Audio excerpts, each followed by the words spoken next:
मुख्यमंत्रीपद भूषवल्यानंतर उपमुख्यमंत्रीपद नकोसं, पण भाजपला एकनाथ शिंदेंच्या सरकारमध्ये असण्याची इतकी गरज काय?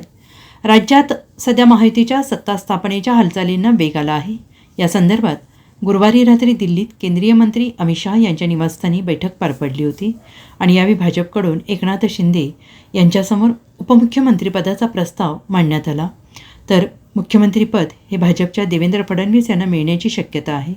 सुरुवातीला एकनाथ शिंदे हे देखील मुख्यमंत्रीपदासाठी इच्छुक होते, मात्र भाजपने नकार दिल्यानंतर एकनाथ शिंदे यांनी मुख्यमंत्रीपदाच्या शर्यतीमधून माघार घेतली. त्यानंतर भाजपने एकनाथ शिंदे यांना उपमुख्यमंत्रीपदाची ऑफर दिली होती. मात्र एकनाथ शिंदे मुख्यमंत्रीपदानंतर खालच्या पायरीवर असणारे उपमुख्यमंत्रीपद घेण्यास तयार नसल्याची चर्चा आहे. आपल्याऐवजी शिवसेनेतील अन्य एखाद्या नेत्याला उपमुख्यमंत्रीपद द्यावे आणि मी सरकारमधून बाहेर राहीन अशी भूमिका एकनाथ शिंदे यांनी घेतली.